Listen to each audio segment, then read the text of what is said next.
So I thought it would be fun to do a little story time. Get my tea out of here. Notice the bus goes forwards only. So this is the tale of Squirrel Nutkin by Beatrix Potter. Look.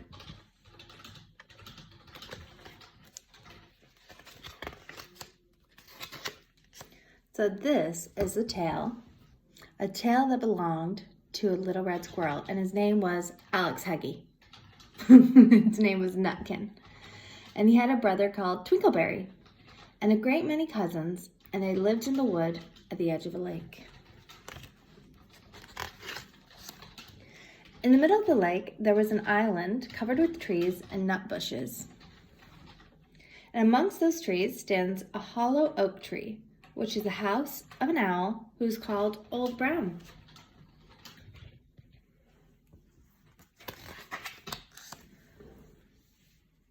One autumn, when the nuts were ripe and the leaves on the hazel bushes were golden and green, Nutkin and Twinkleberry and all of their other little squirrels came out of the wood and down to the edge of the lake.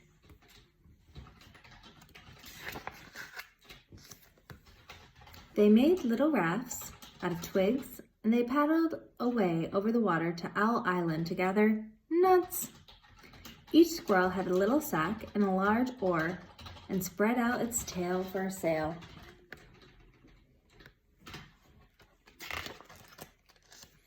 They also took with them an offering of 3 fat mice as a present for Old Brown, and they put them down upon his doorstep. Then Twinkleberry and the other little squirrels each made a low bow and said politely, "Old Mr. Brown, will you favor us and permission to gather nuts upon your island?"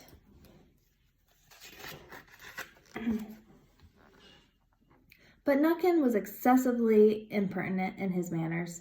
He bobbed up and down like a little red cherry, singing, riddle me, rot-tot-tote, a little wee man in a red coat, a staff in his hand and a stone in his throat. If you'll tell me this riddle, I'll give you a groat. Now this riddle was as old as the hills. Mr. Brown paid no attention whatever to Nutkin. He shut his eyes and went to sleep.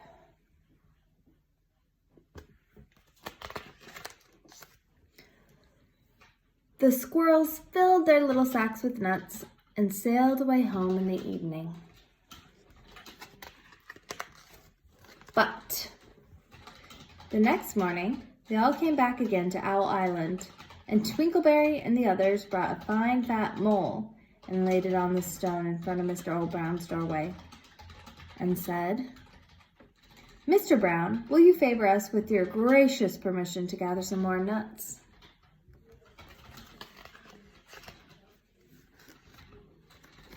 But Nutkin, who had no respect, began to dance up and down, tickling old Mr. Brown with a nettle and singing, "Old Mr. B, riddle me ree, hitty-pitty with the wall, hitty-pitty without the wall. If you touch hitty-pitty will bite you."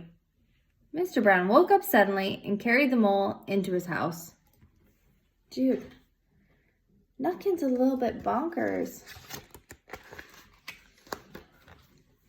He shut the door in Nutkin's face. Presently, a little thread of blue smoke from a wood fire came up to the top of the tree, and Nutkin peeped through the keyhole and sang, "A house full, a hole full, and you cannot gather a bowl full." This is a nutty squirrel.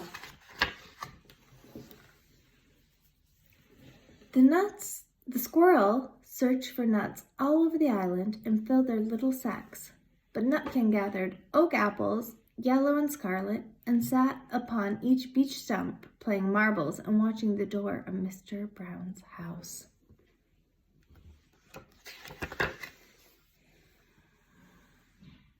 On the 3rd day, the squirrels got up very early and went fishing. They caught 7 fat minnows as a present for old Mr. Brown. They paddled over the lake and landed under a crooked chestnut tree on Owl Island.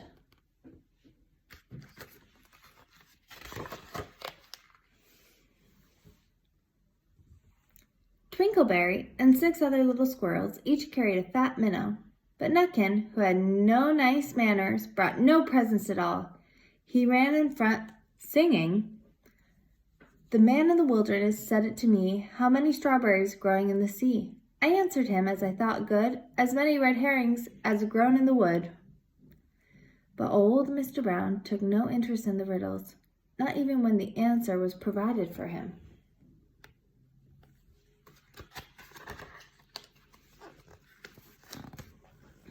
On the 4th day, the squirrels brought a present of 6 fat beetles, which were as good as the plums in plum pudding for Old Brown. Each beetle was wrapped up carefully in a dock leaf, fastened with a pine needle pin. But Nutkin sang as rudely as ever, "Old Mr. B, riddle me ree, flower of England, fruit of Spain, met together in a shower of rain, put in a bag and tied round with a string. If you'll tell me this riddle, I'll give you a ring." Which was ridiculous of Nutkin, because he had not got any ring to give to Old Brown.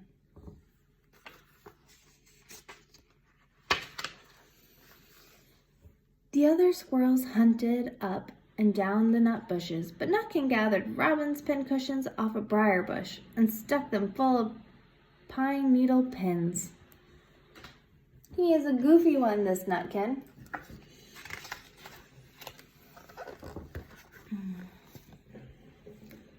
On the 5th day of squirrels brought a present of wild honey.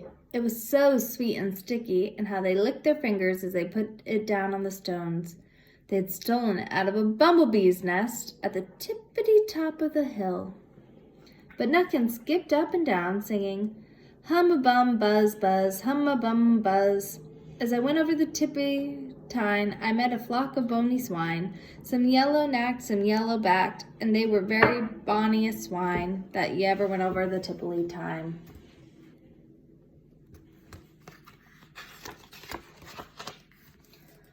Oh, old Mr. Brown turned up his eyes in disgust at Nutkin. But he ate up the honey. Look at him, cheeky little squirrel. The squirrels filled their little sacks with nuts, but Nutkin sat upon a big flat rock and played ninepins with a crab apple and green fir cones. "What is this, April Fools? Nutkin, get to work!"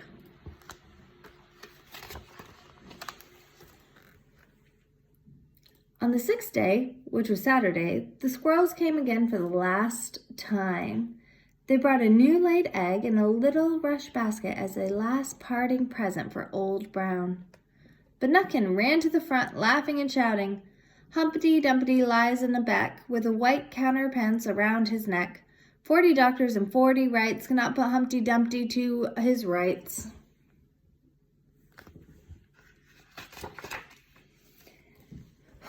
Now Mr. Old Brown took an interest in eggs, and he opened one eye and shut it again. But still, he did not speak. It was very quiet. Nutkin became more and more impatient. "Old Mr. B, hickamore, hackamore on the king's kitchen door. All the king's horses and all the king's men couldn't drive hickamore, hackamore off the king's kitchen door." Nutkin danced up and down like a sunbeam, but still Old Brown said nothing at all. He was very quiet.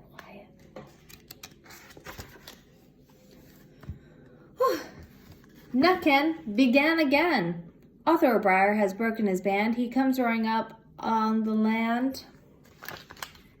The king of the Scots with all of his power cannot turn Arthur of his bower." Nutkin made a whirling noise, a sound like the wind, and a running jump right onto the head of Mr. Brown. Then all at once there was a flutterment and a scutterment and a loud squeak. The other squirrel scuttered away to the bushes. Uh-oh. But they're all hiding.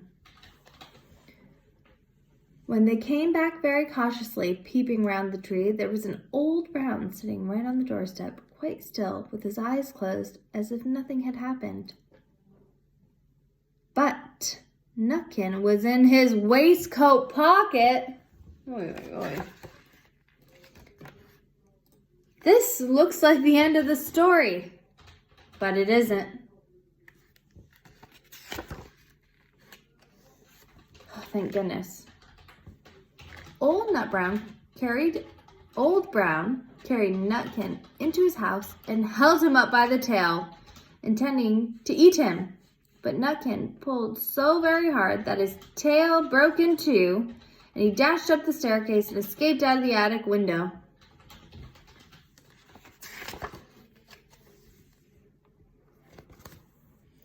And to this day, if you meet Nutkin up a tree and ask him a riddle, he will throw sticks at you and stamp his feet and scold and shout, "Cock, cock, cock, cock, cock, cock, cock, cock, cock."